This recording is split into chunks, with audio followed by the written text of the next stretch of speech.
Welcome to Take Off Your Shoes. My name is Reverend Marie Duquette.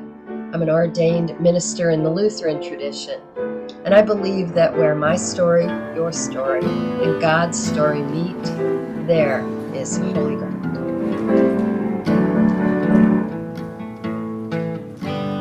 The Holy Gospel according to Luke, the 12th chapter.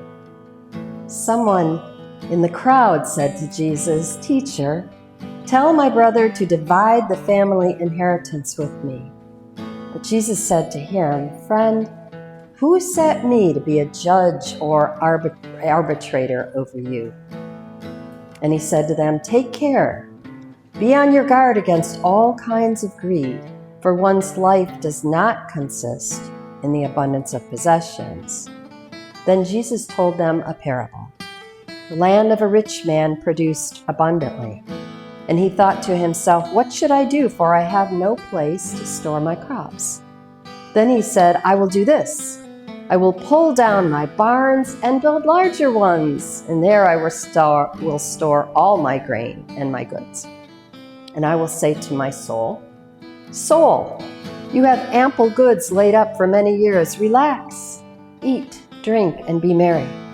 But God said to him, 'You fool, this very night your life is being demanded of you. And then the things you have prepared, whose will they be?' So it is with those who store up treasures for themselves, but are not rich toward God." This is the gospel of the Lord. "Vanity of vanities," said the teacher. "Vanity of vanities. All is vanity."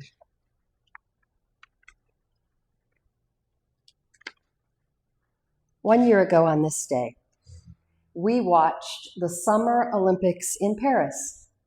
If you saw it, you know it was quintessentially French. While the USA sent Snoop Dogg to act as our mascot. It was a quirky thing to witness. The race portion of the track and field events in the Olympics concludes with the 4x400 meter relay run. As each leg of the run is the same distance, 100 meters, earning a medal depends on the success of each individual runner. The order of the relay is man, woman, man, woman. A man begins the relay, a woman finishes it. Those who secure medals are those who do what is needed, faster and more consistently than others, and don't fall or get hurt in the process. In 2024, the Netherlands won gold, the USA silver. The Netherlands team beat the USA team by 31/10 of a second. It was thrilling to witness. The last time I was here with you at Zion was on July 13th, the day of the Boilermaker, an international race that happens every year right here. At the beginning of the race are the wheelers, those who finish the race in wheelchairs. It is humbling to watch them compete with every ounce of sweat and determination they have. And perhaps even more than that are the wheelers who are unable to turn their wheels themselves, but who have others do this to include them in their race. The others push their wheelchairs 15 kilometers up steep inclines so that those in wheelchairs will not be left out. They can participate too. The writer of Ecclesiastes begins today's reading, "Vanity of vanities, all is vanity." Vanity is excessive pride in one's appearance or accomplishments, something that is vain, empty, valueless. In Hebrew, the word translated as vanity means worthless, utterly useless. The writer of Ecclesiastes is bemoaning the fact that effort in this world is all vanity because there is no guarantee that his successor will protect or care for or continue the work he has begun. He writes, all is chasing after the wind, meaning, why bother? Why strive and sweat and labor for no lasting results when all will die anyway? He has turned and given his heart up to despair, and he writes, even that is useless. In the Olympics, vanity is rewarded in gold, silver, and bronze, not to mention eternal bragging rights. Still, the writer of Ecclesiastes asks, what real value comes from the training and effort, the toil and sweat from running when there is no danger chasing you? And by extension, what is the value for any pursuit that requires diligence and discipline and toil? What is the ultimate meaning of the work we do day after day after day? When we hear of things like AI now, the latest thing that threatens to replace writers and artists and human ingenuity and workers.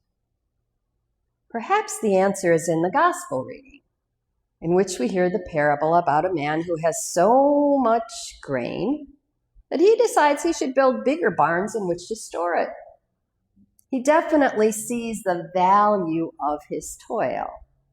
He has the opposite perspective of the writer of Ecclesiastes. It is not vanity. It is an accomplishment and one he must hold on to and protect.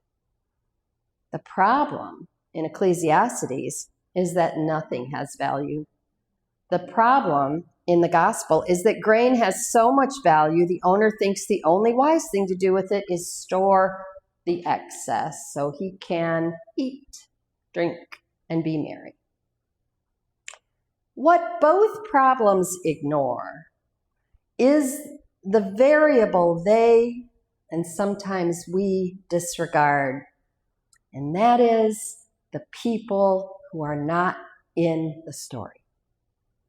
Imagine the Olympics with one small group of athletes competing, no commentators, no coaches, no crowds, online or in person. Imagine if the Boilermaker was only about the individual runners. If that were the case, I might agree that all is vanity. But it is the other runners, those who let go of their own goal to help a runner who falls, those who create a spirit of competition that helps everyone run their best, or those who line the streets for miles to offer water, to cheer, and to encourage. It's about the spectators in the Boilermakers, the children who might be inspired and encouraged by what their bodies might be able to do as they grow and change, or at the very least, practice encouraging others in their toil. One child who was out by our hospitality tent had a nice big sign. He was about 4, and his sign said, "Keep going, Mom and Dad, it's easy." It's about the way this annual event pulls this entire area together on one Sunday morning and the blessings that it offers because everyone shows up. Today's readings invite us to ask ourselves, what efforts have I made that I have been discounting as if they have no value? What value do the things I have contain that might have value to other people that I've not even remembered are in the room or standing near me on the street? Who else is in the relay race of life who has passed me the baton, and who do I need to pass it to? We are now 6 months into this partnership in which 2 churches, 25 minutes apart, trust me on this, are sharing a pastor. Each church has its own history, its own way of doing things, its own traditions. And yet I wonder what the future might look like if you simply saw one another more. If you made it a point to remember that the congregation members you do not see every Sunday are still in the room. Right now, we have a whole church of faithful people watching this same sermon with you on a screen in their sanctuary. I know this is going to be tricky, so I'll give you a second to catch your breath. Will you all acknowledge them with me aloud with a greeting right now? Hey, Trinity! Hey. We know you're with us. Thank you. It's easy to see that the writer of Ecclesiastes is not looking at the whole picture. They seem to discredit the good that their effort did in the moment to those they helped. And it's easy to see that the man who thought the best use of his grain would be to build bigger barns to store it in was also a little too inwardly focused. Both stories seem to share this common thread, that the main character has forgotten the one thing that matters to God, and that is our love of neighbor, our connection to one another. That we can always do more when we run the race with another soul, or with several, or with thousands. Earlier this spring, you might remember that Governor Josh Shapiro of Pennsylvania had his house firebombed while his family were inside sleeping. Thanks be to God, they all got out. I heard him recently in an interview in which he said this. He was talking to Stephen Colbert. He said, "You're a man of faith. I pray every day just like you. But I've never had people praying for me like that. People from all different faiths, all different backgrounds. And I know it sounds strange, but I could feel their prayers. They strengthened me. I felt supported, stronger, as all these people were praying for us. And our children noticed it too. And that has helped me and Lori and our 4 children begin to heal. We wanted to do something for the firefighters who literally ran into the residence as we were running out. Firefighters are heroes. So with the help of a chef who knew what he was doing, we made them dinner. And we gathered to share it with them and express our gratitude. At that dinner, an 83-year-old firefighter, a Christian chaplain, came to me and said, "We don't share the same faith, but every single member of our fire department wrote you this letter and signed it. And I wrote my favorite prayer for you on the back."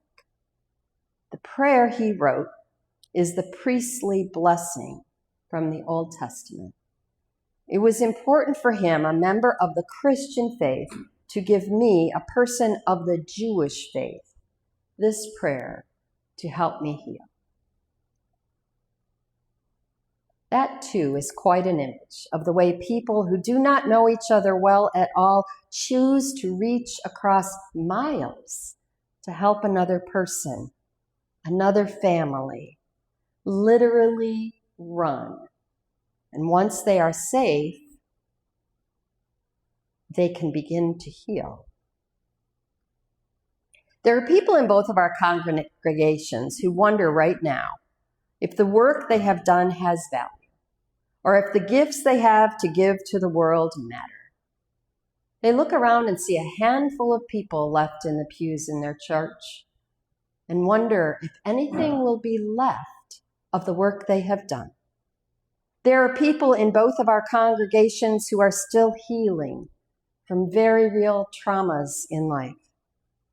When we work together to understand one another and to walk or run or roll or watch the race, we will be in as long as we have breath within us. imagine what we might achieve. Not for ourselves, but for and with one another. Imagine the way our ministries could expand if we were more intentionally realized, that there are more people in our relay than we actually count on.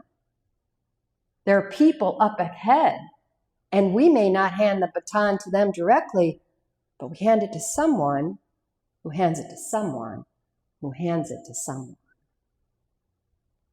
At the end of August, we are gathering outside by the water to share worship and a meal together. It will be a time of community building. It could be a time of getting past some small talk and dreaming more together. I hope it is a time of deepening the bonds we have to one another and finding new ways to support, uplift, and share what we have and what we do with one another. Because the gospel reminds us that the efforts we make to share our grain, to share our gifts, is a blessed and holy thing. And the value is in the way that it builds relationships, offers hope, lifts up those who have fallen, furthers healing. The value of the medals at the Olympics is less in their monetary worth and more in the way that people come around the world to train together, compete together, cry together, and lift one another up with compassion. And the whole world watches and cheers. Thank you for listening to Take Off Your Shoes. Let me send you out now with this blessing. May God give you the grace never to sell yourself short, grace to risk something big for something good, and grace to remember the world is now too dangerous for anything but the truth and too small for anything but love.